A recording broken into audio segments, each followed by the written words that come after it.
Thank you, Carmen. Well, that's not how I usually start my speeches, but if I don't do that now, you'll be wondering for the rest of my presentation. Therefore, I'll just do it. My pants are wet here because I've been this morning at Ted's Coffee, and the paper cup just collapsed, and I had matcha all over me. This is why my pants are wet, right? So no other reasons. Now that, and also Carmen, but I'm not sure she's brave enough to start with this. Therefore, I will just. She was just near me, and matcha collapsed over both of us. Good. Now that we've cleared this out of the way, let's start with a small game. Let's pretend you are all web developers here. I don't think you are web developers, but I'm pretty sure that you know what a website is and how you usually build a website. You open Photoshop, whatever, or you hire someone who is a web developer and you're a designer, and like, I don't know, weeks, months later, you get to a website. Let's say that you're web developers, designers, and your customer asked you to deliver 100 websites, 100 different websites for his business. And let's try to guess how much time he's going to take this. Do we all agree that 1 year is enough to deliver 100 designs, website? No. You think more? Less? More than 1 year. All right, so nobody here in this room believes that one year is enough to deliver 100 websites. Good, that's unexpected for me. Then I suppose that it makes no sense to ask you whether you'll be able to deliver in 3 months or whether you'll be able to deliver in one day, because the answer will still be no. Good. I'm Viorel Spanu, and I'm into the emerging technologies for like 20-something years now, with a focus on AI and large language models.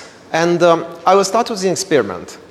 2 years ago, when those kind of large language models and text-to-image tools were just emerging, I've done an experiment.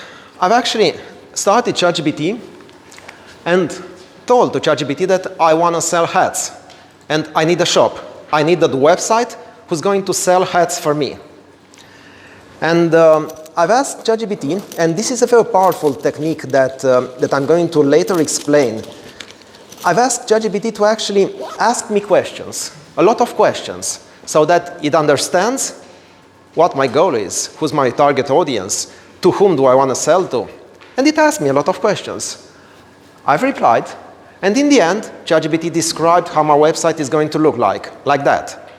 Then I've copy-pasted this to a text-to-image app like Midjourney or whatever tools are now modern for text-to-image apps, and I got this website. It was something like, I don't know, 30 seconds, answering those questions, copy-paste, and press enter, and get this landing page. And then I said, no, I don't like it. And I asked, create another one. Get me 6 more. This was like another 30 seconds. And then I said, no, what I really want is something with blue and yellow. I provided feedback. I press enter, and I got this. And this, and this, and this, and this, and this, and this, and this, and this, and this, and 100 websites in 43 minutes. Just by pressing enter, providing feedback to a tool, and getting a new landing page. Our world is changing fast. It's changing dramatically fast. And I think that's an experiment which proves that. You all said that 1 year is not going to be enough for you to build 100 websites. Well, I tell you that 43 minutes are more than enough to build 100 websites in 2025. And then I realized that, well, that's a task that is way too easy for the AI. Well, you just press enter and just get to this website. It's too easy. It didn't even sweat at all. So I decided to raise the bar. And I said, well, I no longer want to sell hats. What I really want to sell is toc de nas. And that's a Romanian term for nose glove. That's something that not all Romanians know that. It's something that comes from my childhood. I've been raised by my grandparents in a small village here in Romania, and there it was a saying, like whenever my grandma left for the large city nearby, I've asked her, well, what are you going to bring me as a gift? And she said, well, I'm going to bring you a Dog Den Us nose glove. I was like 4 or 5 years old, and I didn't really understand what that nose glove is meant to be. Later on, I realized that it's just a saying that, well, I'm not going to bring you anything significant. You always bring me a candy or something. But that kind of nose glove, I really wanted that. You know, I was just a small child, and that kind of nose glove as a gift, well, it really triggered me. But my grandma never delivered. Therefore, I've asked ChatGPT to create a shop for selling Dog Den Us. And it delivered like that. And like that. And at that point I said, well, okay, so somewhere in this world there is this concept of nose glove, right? But I really want to have it. So I've asked ChatGPT to teach me how to crochet. Like this. And I have here my Dog Den Us, my very private Dog Den Us, like this.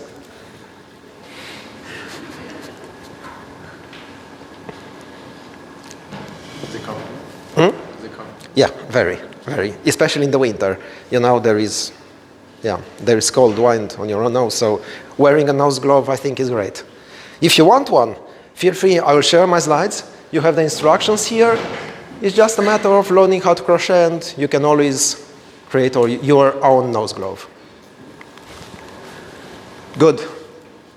That was my first scenario here.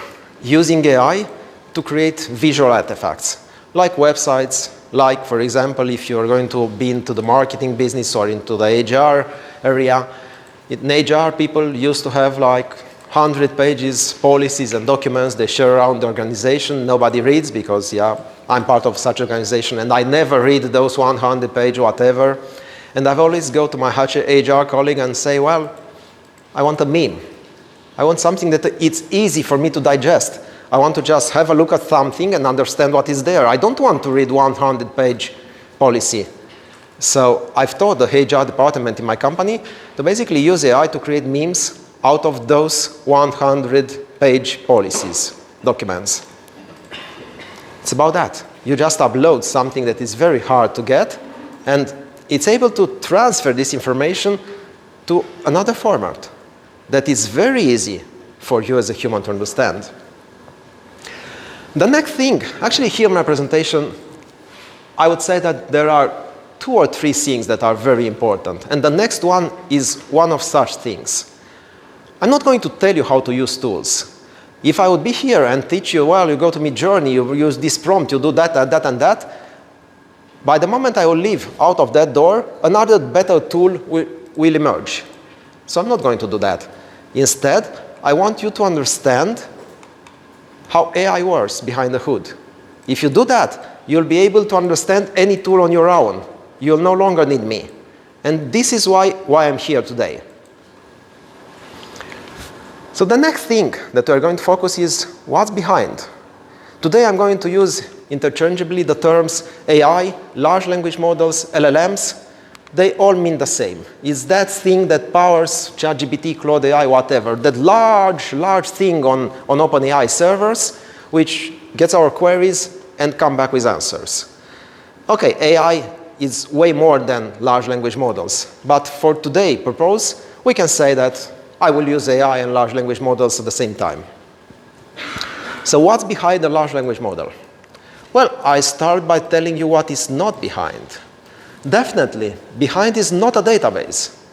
But for us as humans, it's very easy to be tricked into thinking, well, I ask something to ChatGPT, it gives me a good answer, therefore, there must be some kind of database. Because we are so used to deterministic computers, we are so used to computers that has a large bunch of data there, like Google is. You ask a query on Google, it does a lot of lookups within those databases, and it comes back with an answer. Well, a large language model is not a database. And it's definitely not an overlord. We as humans, it's very easy to be tricked into thinking, well, AI is going to take over our world. AI is so smart. is so really smart. Because, yeah, it tricks us into thinking that. But if you let yourself to be tricked into believing that AI is very smart, your relationship with AI is never going to be the one you want. It's going to let you down very, very soon.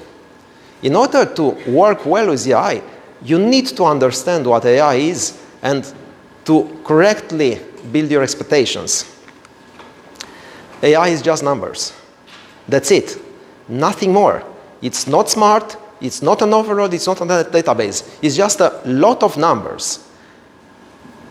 And to understand that, I'm going to start with a very simple example here. Let's say that I want to build an AI system which is able to detect fruits. Like I'm showing an apple, and the AI system tells this is an apple. I'm showing a pear, and they said this is a pear. How would I build that? Well, I start with a lot of numbers, randomly chosen numbers. Let's say, I don't know, 1,000, 10,000, 1 million. It really depends on how many fruits do I want, how many classes do I need to recognize, whatever. But let's say that I choose 1 million random numbers.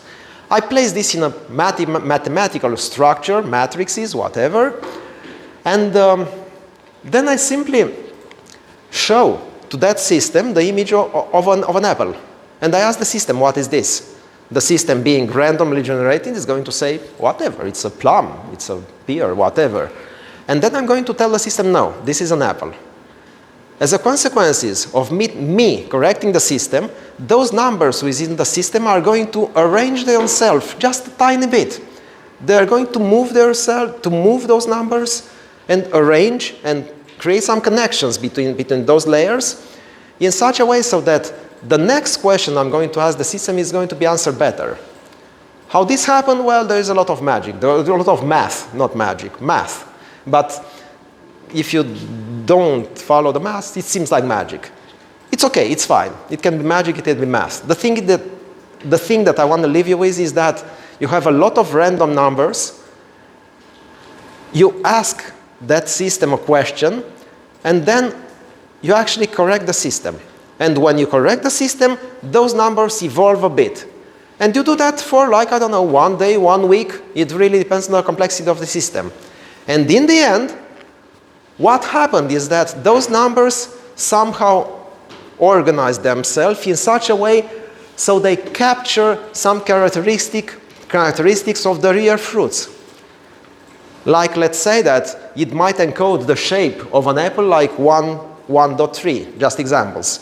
And the size might be 5 and the color might be 4. So whenever image of a fruit has similar features, characteristics, then the system is able to say, well, that's an apple. It doesn't work like that. I mean, we're not aware in a large enough neural network, AI system, we can't tell what are the characteristics the AI looks at. But it helps to think that it looks at shape, color, as we humans do. What is very important is that in the end, after the training phase is over, those numbers somehow captured our reality. It's like a two-way path created between the real world of the fruits and that latent space, that very large numeric space. Right? Because those numbers, at each step in the training phase, just adapted a bit to better understand our world. And in the end, we have a lot of numbers which somehow are linked to the real world we live in. And that's exactly what happens when you build a large language model, like OpenAI did, or Anthropic did. They started with a lot of numbers. For example, Meta, Facebook, when they've built their Llama 3 model, they started with 70 billion numbers, randomly chosen. And then they've simply picked a phrase or a sentence from Wikipedia. They've hid one word in that sentence and asked the system to guess that word. And they did that for months. They burned $100 million in energy and whatever and hardware just to be able for a couple of months to show the system one sentence with a missing word and ask the system to predict that word. And at each step in the training phase, those numbers got better and better at guessing the missing word in a sentence. That's all a large language model is about.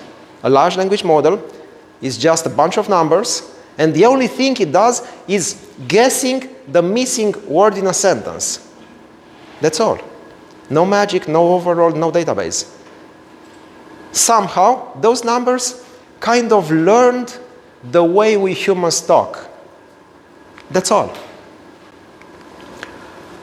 We can say, following the previous logic from those fruit systems, that a large language model kind of captured the reality of how we humans talk, how we humans use sentence, words, phrases in order to talk to each other.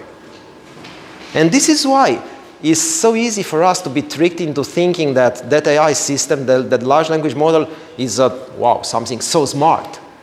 Because it's very good at mimicking the way we use words and phrases. And when we humans, we're kind of hardwired to believe that when we see someone who is very good at talking, at expressing stuff, wow, this guy must be really smart. And being hardwired like that as humans, it's very easy for us to be tricked that that large language model is smart. It's not smart. It just learned very well to predict the next word. That's it. But now the thing is that, and I'm going to challenge you a bit here to think a bit, that we humans, we use words, sentences, and phrases to capture knowledge. All the knowledge of Homo sapiens, of our species, are stored in words, sentences, and phrases. We do that. And therefore, a large language model, by learning how we humans talk, it kind of learned all the knowledge of the humans. And even more, when you stay at night in the bed and you think of something, you realize that in your mind there is a tiny voice running. We use language, we use voice to reason. The way we speak and the reasoning are very, very strong connected. So the thing is that large language models kind of learned a very rough way to reason. Because initially they just learn how we humans talk to each other. That's it. And then the consequence, they learned the knowledge, and they kind of started to have a very rough understanding of how we human reason. And that's exactly why we use now large language models in 2025. Because they're just started to somehow try to reason. They're not very good at reasoning. They just started. But if you do a lot of tricks, and I'm going to show you some of those tricks, you could get very far with this very early reasoning capacity in large language models. The thing is that, and I'm going to say it again, a large language model are just numbers. That latent space which defines a large language model is nothing more than numbers. And when you have numbers, you have math. And math is very well. I mean, we know math for 1,000 years. We are very good at math.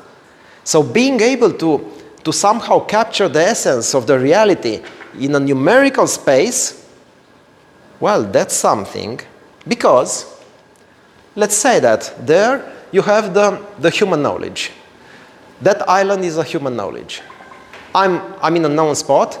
I want to invent a new vaccine, let's say, a new drug. So I hire a lot of scientists and microscopes, whatever, and 3 years later, it's not going to be like that. It's never going. Research is never a straight line. It's always like that. And 3 years later, I find my drug via research.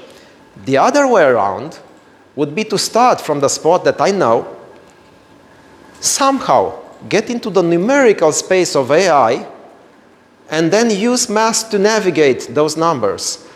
When you have numbers, you have math. When you have math, it's very easy to go in a numerical space. And then I go back to the real space in a place I've never been before. And I have my drug. And I'm not bullshitting you here, because January 2023, that's 2 years ago, an AI system first invented a protein that is able to kill bacteria from scratch. No humans was involved. And that metaphor that I've told you before, like you go out of the real space, the reality you live in. We go to the numerical space, and then you use math to travel there, and then go back to the real space. Well, that's something that helps me understand what happens there. It's not like that, you realize. But to me, it's very appealing to think that for the first time in the human history, I'm able to escape reality and use some kind of a wormhole, you know? I use a wormhole through a numerical space to just travel reality in a very fast manner and then emerge in a place I've never been before, as it is here. July, like 1 week ago, the guys of MIT, or Stanford, they've put up together a whole lab with AI agents, which were trained to just do research on their own.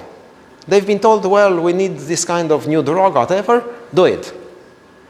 And in a matter of days, they've exceeded what a human team of researchers could do. And that's a paper. That's not something that I'm inventing. It's like that, numbers. You know, you are into research. You can find this paper and read it. For the first time in human history, human researchers in the medicine space, they've been challenged by a non-human system which is better at creating new information. All right. Next thing, my next section is going to be a bit more technical. I kind of thought a lot whether I should include it or not, but I decided to include it. Even you will not be able to use it immediately, I think it's very important to know that it exists. And maybe some of you at some point, you'll just search this on Google or give it a try. Because, yeah, and I'm going to use as a way to introduce this agentic AI thing, I'm going to use another experiment I've done, I think, 2.5 years ago, when ChatGPT just emerged. At that point, I'm very in love with sci-fi literature. And I wonder myself, well, instead of buying books, why don't I ask AI to write books for me? And that's exactly what I did. I've asked AI to imagine like 6 different universes, like crazy worlds, which has nothing to do with the world we live in. The world we live in is kind of boring, don't you agree? And the AI come up with a universe where telepathic cats, they rule the world, they have access to spaceships and whatever. Another world where everybody is living in balloons and flying machines because there is no earth there is no soil. And yeah, all kinds of worlds, just like that. And then I've asked AI that each night to have a newspaper guy from one of those universes write a new story to the local newspaper without me being involved in any way. AI was everything. It just decided what to write, what topic to address, what's going to happen, everything. And believe me, each morning I woke up at 8 just to see what happened in Felixdom. At some point, there was that girl, Ramona, who participated in a race, a flying balloon race, whatever, and she got missing.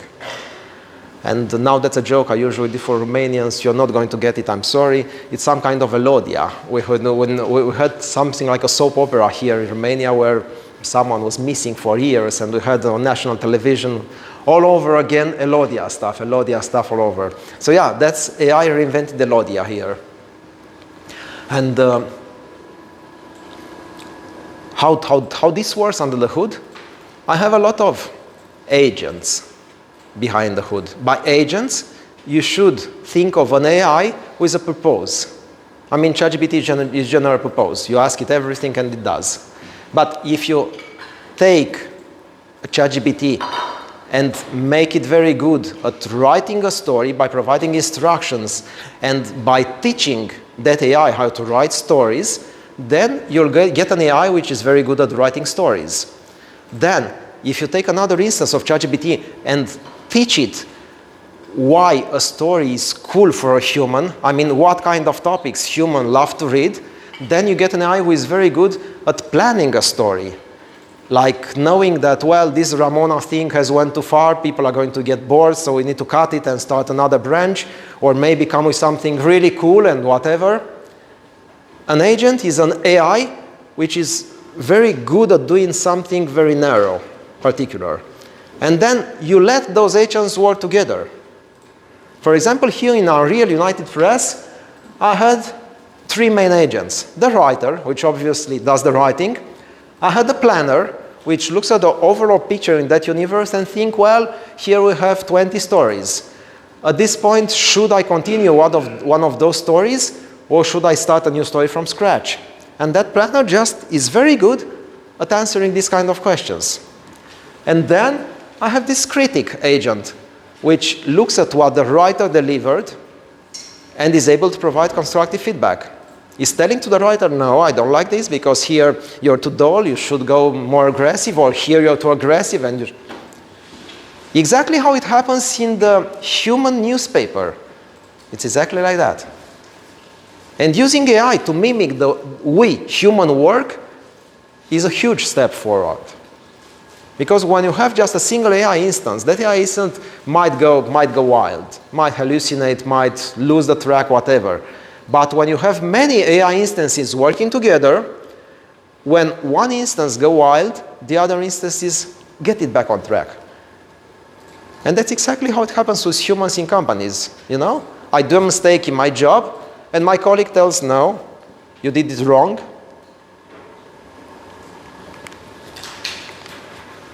If you want to read Unreal United Press, it's English, Google my name, and you have there on my blog. Yeah, already introduced the agents to you. It's like that. Planner, writer, critic here. But obviously you can build any kind of agents you want for your system. I know that at this point you probably not be able to build agents straightforward because you need programming skills in order to build an agent. Usually you write some Python code or whatever code you want. You teach that AI instances to do something, and then you have that agent. But I really think that it's good to know that there are agents out there, and at some point, you might want to look into that. For example, here is an agent team which is able to write software by itself. I mean, I'm telling this team, I want an app, to do app with this kind of backend, this kind of front-end, tester, do it. And 8 hours later, while those agents are arguing like crazy and are just talking to a lot of, I have my app, my working app, and it is working. Because the architect, well, comes up with something. The architect B tells, no, this is wrong, do it again, and it does it again. And then I have my developer who writes code. Then I have the tester who said, no, this does not work as it should do. Please redo that. And then I have the reviewer which tells, yeah, it worked, but that code is crappy. It's not going to be useful in the future, so please rewrite it. And a couple of hours later of arguing, exactly this happened in a software company, you know? When I'm doing my job as a software developer, I have my reviewer on my back, and they say, no, this is not good. It's exactly the same. You might be wondering, how do I teach an AI to do a very specific task? Via prompting. I simply give instructions. For example, for the architect, this is just a tiny part of the instructions I've provided to that AI. Like I taught that AI how a human architect behaves. Good. Next is still technical, but that's my last technical part, I promise. Where this kind of agents with tools, you can use it. The thing is that you use ChatGPT or you use whatever large language model, it usually is in isolation. Like you write something, it gives you a report, but most of the time it's not able to interact with the real world. Like if you want ChatGPT to send an email on your behalf, it's not going to be able to do that. An AI, in order to interact with the real world and do actions, it needs tools. And that's not hard to understand. I mean, let's say that I find a way to give the AI programmatic access to my Gmail account. And then I've asked the AI, well, I want you to send an email on my behalf. What happens there is very basic. A request goes to the large language model. which says, well, human asks you to send an email. You have access to these tools. Send email, read email, create Excel, whatever tools I have provided to that AI instance. What tool do you think is going to be useful for you? Tell me, and tell me how I should it invoke for you. And the large language model say, well, I need, obviously, write email, this subject, this topic, and then send it. And the whole system just does that. That's AI with tools. One such tool is web search, and you've seen this a lot in ChatGPT. When you ask something, you notice that it says web search. Another tool is create image. You went to ChatGPT and you ask create an image, and it invokes a tool which knows how to create images. Another tool is writing Python code. Not sure if you've seen that, but if you ask ChatGPT or other large language model to analyze some large Excel file for you, it's going to write some code which does that for you. And now you can use that today. And I really encourage you to do that because it's really powerful. It's much more powerful than ChatGPT. Claude Code or Gemini CLI, those are tools which comes from Anthropic or Google, which has a lot of tools already embedded.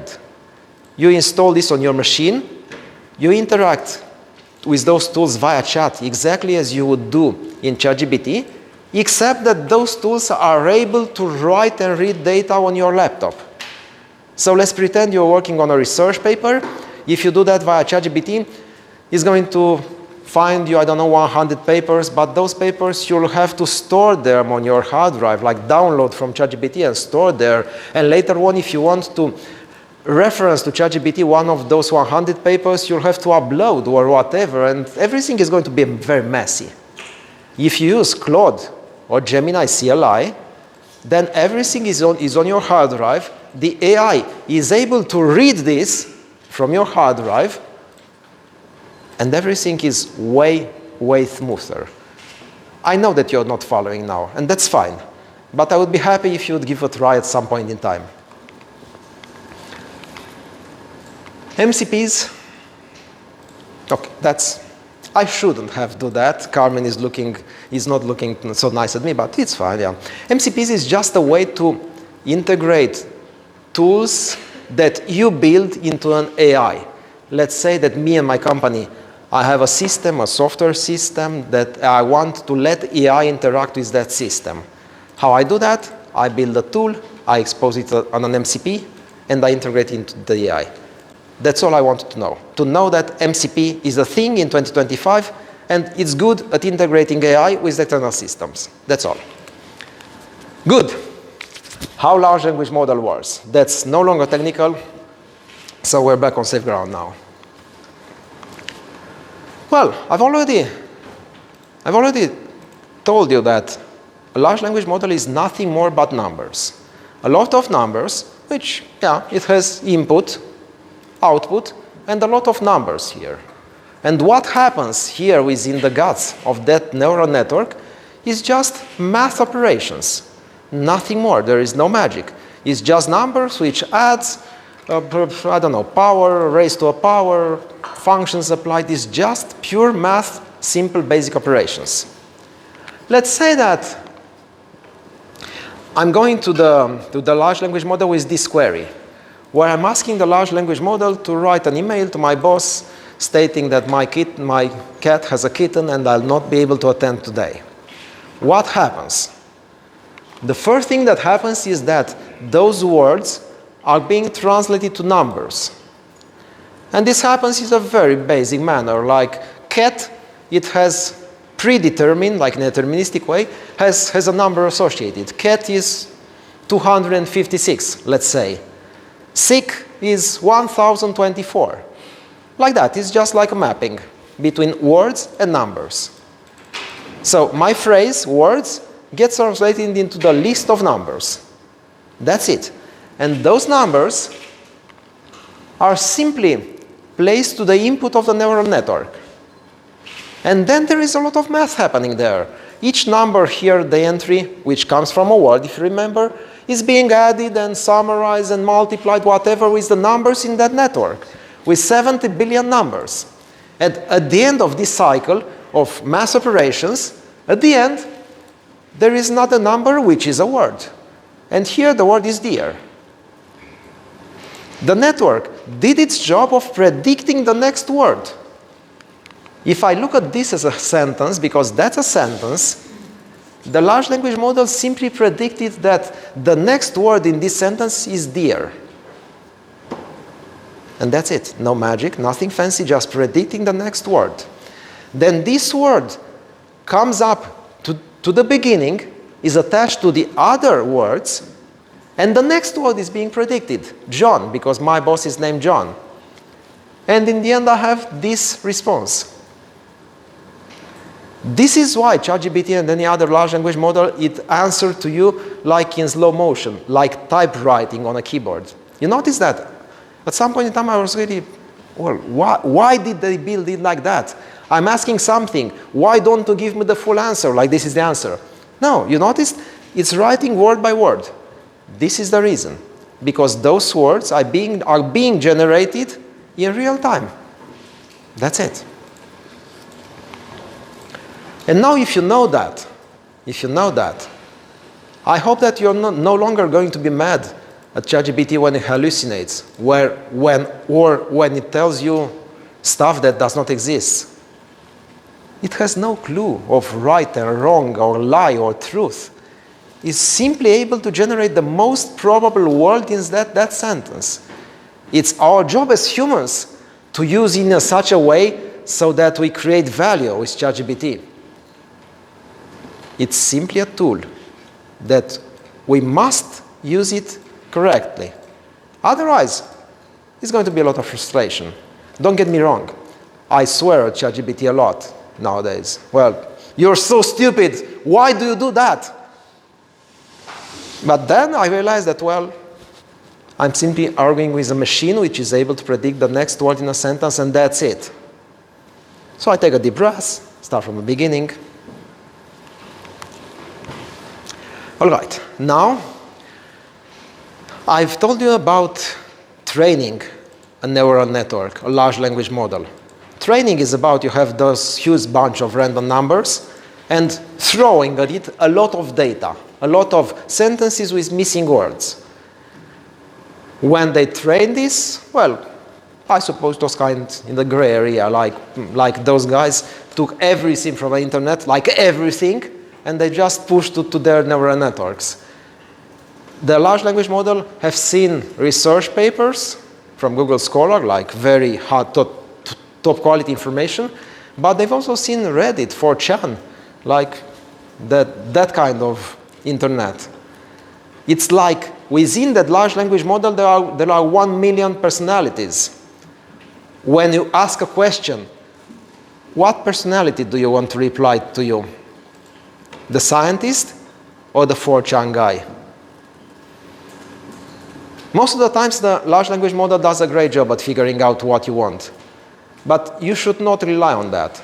You should be very specific to explain to the large language model what exactly do you want. And that's what prompting is for. Prompting, it's something that is useful so that you explain to the large language model what do you want from it. And now I'm going to walk very quickly through some prompting techniques. I will share you the slides so you don't have to write. I will share the slides with you. I'm going to walk you very quickly through some prompting techniques that in 2023, 2024, they are really high value. I mean, in 2024, I used to know this by heart. I used to know how to write prompts. There was even a new job, very praised new job, prompt engineering. Now in 2025, I no longer believe in prompting, and I'm going to tell you why. But nevertheless, it's very useful to you to know what a prompt is, what prompting techniques there were there. It's still going to be very useful. Some prompting techniques here. For example, one-shot prompting. It's very useful to tell to the LLM to provide an example. Like, well, I want you to solve this task for me. See, as an example, I tell you this. I ask you this. You should reply with this. Now solve this. It's like me and you working together. I'm asking you to solve something. And in order to make sure that you understand what I need from you, I'm going to show you an example. Well, this is the report I've done last month. Now I need you to write a report for this month. Is that easy? Chain of thought. It's really, and that's something that I really want you to leave you is, whenever you ask a question to a large language model, imagine that that large language model has a very, very clear effort, ability per response. If you ask a question which is very, very large in scope, like, I don't know, you ask it, how am I going to solve the war on Earth? Then that very clear capacity of effort the LLM is able to put into is going to be very spread, like in a very broad question. It's going to give you crap. But if you ask, well, I'm wondering how to stop war on Earth. Let's do a plan. Let's first think on a plan. Then this fixed ability of effort is going to go just into a plan. And I will have like 100 items. And then I will come up with another question and take the first question and maybe split it more. The takeaway here is always plan. Always aim for questions that are very, very basic and very easy in scope. And this kind of chain of thought prompting is something where you push the large language model to do this for you.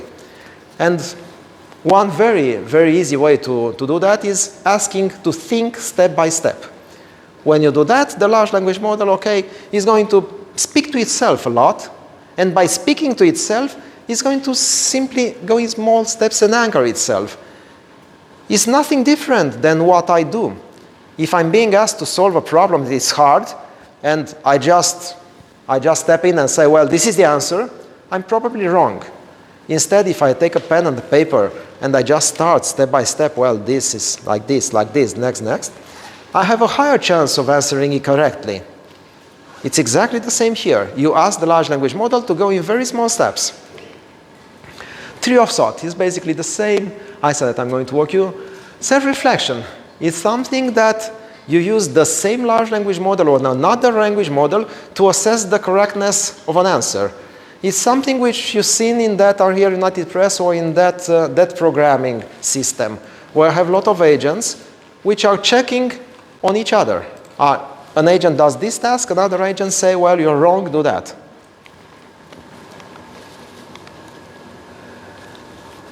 And I think this model anchoring is the most important thing in my presentation today. It's like that. Imagine that whenever you're asking a large language model a question, it's like fishing in a lake. If you just throw your rod and just pull it back, there is a high chance you'll get a broken boot or a very small fish because there are no fish in that part of the lake where you're fishing. A wise fisherman will always use fish food, throw it in the lake, wait for fishes to come there, and only then start fishing. That's exactly what I strongly encourage you to do. I encourage you, before you ask a question, always spend time creating context, bringing fishes into that lake. And you can do that via at least 4 methods. The simple one is asking the large language model to brainstorm with you. It's something that you've seen for those hats scenario, where I've asked the AI, well, ask me a question. I want to sell hats, but that's all I know. I need to define, to clarify my mind, so help me clarify my mind and understand what I need. That's brainstorming. That's exactly how I'd come up to you and say, well, I want to sell hats. Let's brainstorm. You are the expert in marketing. Ask me questions so that I understand what I need. Exactly like that you can do with large language model, and it's very, very effective. The other thing is uploading files. In all modern large language models, you are able to upload Excel, Word, PowerPoint, whatever. And does the large language model to just understand what is there. Maybe you have a report from last month. Maybe you have some documentation. Maybe you have whatever. Let the AI know that. Then you can use internet search, that internet search tool built into the large language model, where you tell the large language model, ChatGPT, well, I want to sell hats, but I want you to do a deep research on the best on fashion for hats in 2025. And then AI is going to work like 10 minutes. It's going to go over thousands of links in the internet and come up with the latest trends and color for hats in 2025. Then I'm going to copy paste this. I'm going to get back to ChatGPT and say, well, this is my report. Now help me because you have the data. If I don't do that, if I don't build up context, then the AI is going to just use the information from the training. And that's not what we want. Yeah, the information is there, but it's scattered around. I mean, I'm asking a question, and that information is scattered around across the whole model. It's not concentrated here where I want it to be. This is why it's very important, before you ask a question, spend time with the AI to build context. 10 minutes, 20 minutes, half an hour. It's okay. For example, don't do that. If you are a company and you go to your colleague from the marketing department and you ask that, you're going to get crap, obviously. And imagine that colleague of yours is just a new joiner, so he just joined today. He's not going to have the courage to tell you, well, but I don't know anything about your company, man, teach me. He's going to just start working on what the boss asked. That's what a large language model does. It's trained in such a way so it's not able to ever refuse a request from your side. So if you ask it that, it's going to provide a marketing strategy. But that marketing strategy is never going to be what you need. Instead, add context. And I did that just to fit into that slide. But by adding context, it could be like 10 screens of data. Everything that I want to do. Or brainstorm. Let's brainstorm together. I need you, AI, to ask me so that we both create context for like 30 minutes. And only then we do the task. Or research on trends. And in the end, you'll have fishes in that lake. And when you throw the rod, you'll get a fish. So always build context before asking. It's fine to spend time. I noticed that I'm going lazy. I fire up an LLM and I just ask a question and that's it. And then I get frustrated. Well, but you hallucinate. And then I realize, but that's natural. It's just me being lazy, not the AI being bad. And okay, I start from scratch and I do some research and I take my time for 10 minutes explaining to the AI what I want. And most of the time, I get what I want back. This is why I said that prompting is no longer relevant in 2025, because a large language model can write prompts better than you can. So I strongly encourage you, when you start working on something that is not like very trivial, you fire up a large language model, you talk to that AI for a while, and then you say, now capture everything that we discussed so far in a prompt. And it's going to build your prompt, like, I don't know, three screens of prompt. You copy paste, you go to another AI, and you have a conversation that is primed. I do that in my job. I build AI systems. 2 years ago, I used to write a lot of natural language prompting instructions to the AI so that, okay, that AI does what I want it to do. Now I no longer do that. Now I fire up a large language model and I say, well, I want a prompt which does that, that, and that. Write it for me. It gives me like 5 screens of natural language prompting. Usually I'm too lazy to read it. I just copy paste it and get into my software. Then I run the tests. I see that some of the tests are failing. I come back to the AI which wrote the prompt and I say, well, this test is failing. Why? Please fix the prompt. And I do that back and forth. I'm so lazy that I don't even read the prompts. And amazingly, it works. And finally, don't give up. It's very frustrating, I know. I told you, I swear AI a lot. But we shouldn't do that. It's just a machine. You're going to tell me that for sure. AI is hallucinating. It's not trustworthy. And I'm going to tell you that I hallucinate as well. We all hallucinate sometimes. If you ask me something that is really important to you, are you going to accept my answer without asking someone else? Without fact-checking? You're never going to do that. And that's very good. You should learn to do the same with AI. If something is important to you, then fact check. Use another AI to check that answer. Do your own research. Treat AI exactly as you would have treated me as an expert. You wouldn't trust me, and that's very good. You wouldn't blindly trust me. It's exactly here. The thing is that why it's so hard for us humans to understand this is because until 3 or 4 years ago, we were very accustomed to that kind of computer on the left, where we have computers which are purely deterministic. You fire up your computer, you click whatever, and always the reaction to your click is the same. Like you do that click 1 million times, you're going to get the same reactions, because it's just software. It's an algorithm which always works in the same manner, always. Well, 3.5 years ago, large language models changed the rules of the game. You ask something, and the reaction of the computer is no longer fully deterministic. It's something that happens as a result of 100 billions of mass operations, which some of them include some randomness, some statistical data. So for the first time in human history, our computers are no longer deterministic. And that's good, and that's bad.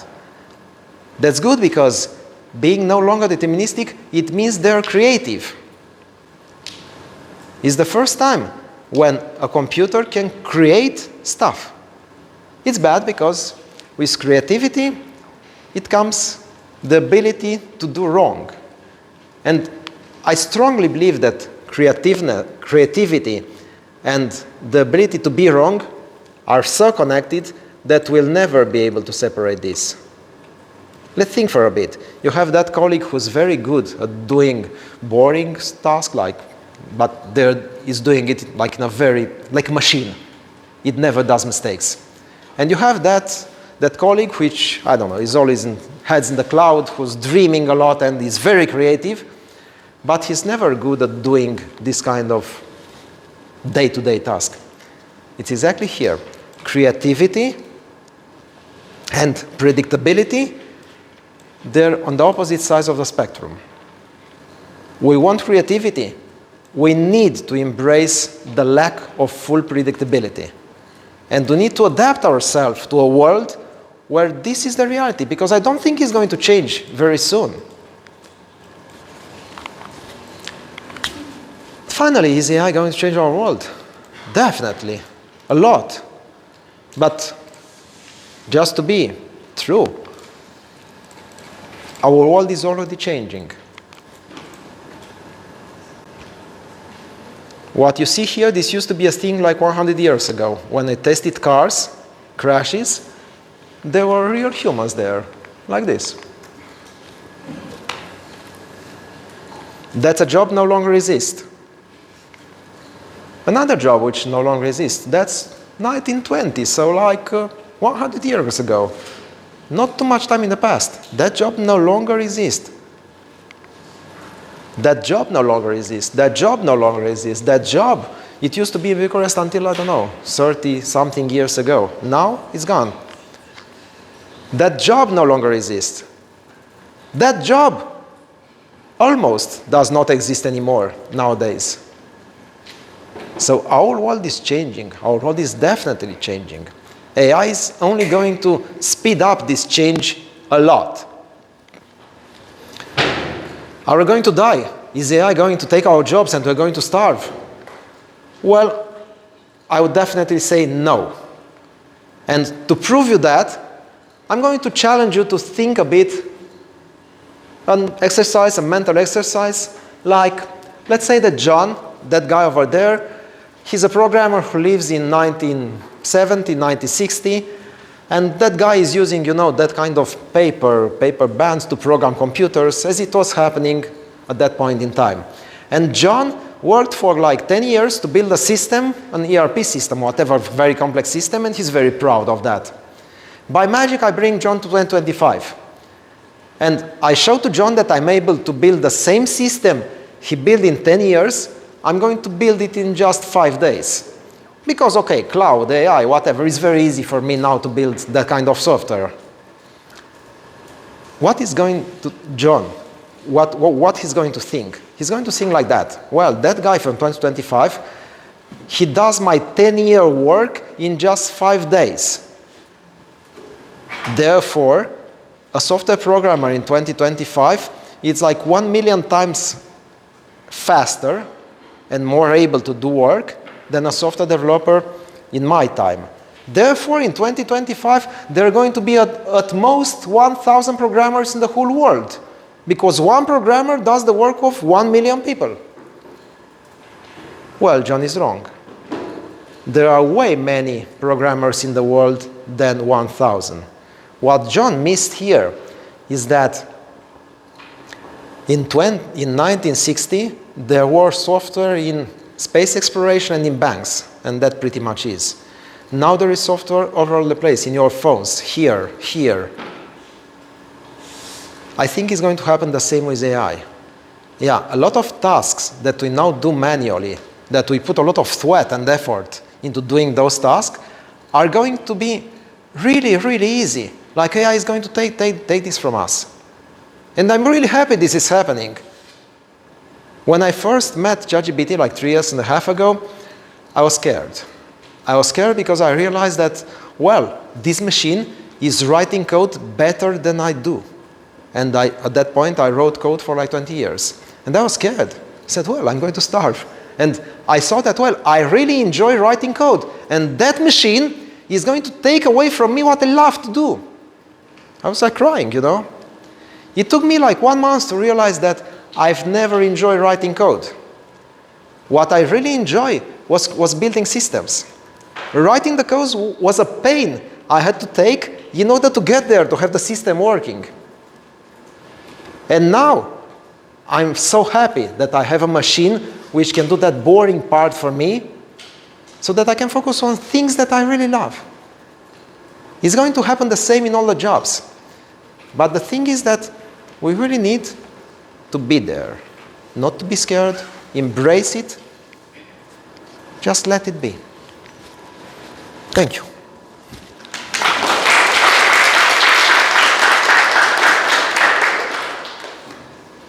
Questions?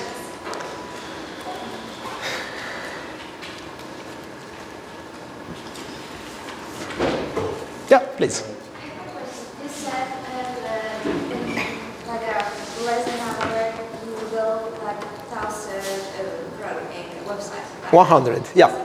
Backend, frontend, No. database, or Java design. The question is whether those 100 websites that I've showed you, that I've built, that are like real working websites. No. They're just landing pages, like graphical, that kind of thing that you would do in Photoshop. 3 years ago, when I did the experiment, it was pretty hard to go to a full working website. But now in 2025, it's so easy. I mean, if you use Gemini CLI that I've showed you in my presentation, or Claude Code, and you simply upload that image, that PNG image, which looks how the site would look, and you ask it, well, please code this as HTML, JavaScript, CSS for me. It just does that, no sweat. Or you have tools like, I promise that I'm not going to give you tools, but I will do nevertheless, Lovable. Lovable.something. You'll find it on Google. It's a tool very good at creating websites. You have Firebase Studio from Google. Firebase Studio is an app that Google built where it's like a chatbot. You describe to that app what you want to build with backend, with frontend, with authentication, with databases, everything, and it builds that for you. Okay, it's not like, in 2025, it's not like, I mean, if you're not a seasoned software developer, probably you'll not get very far. You will be able to build a POC, you will be able to build an app that does something, but when you go to production, well, you still need a developer mind to steer the AI in the right direction. But that's just now. Okay, another question?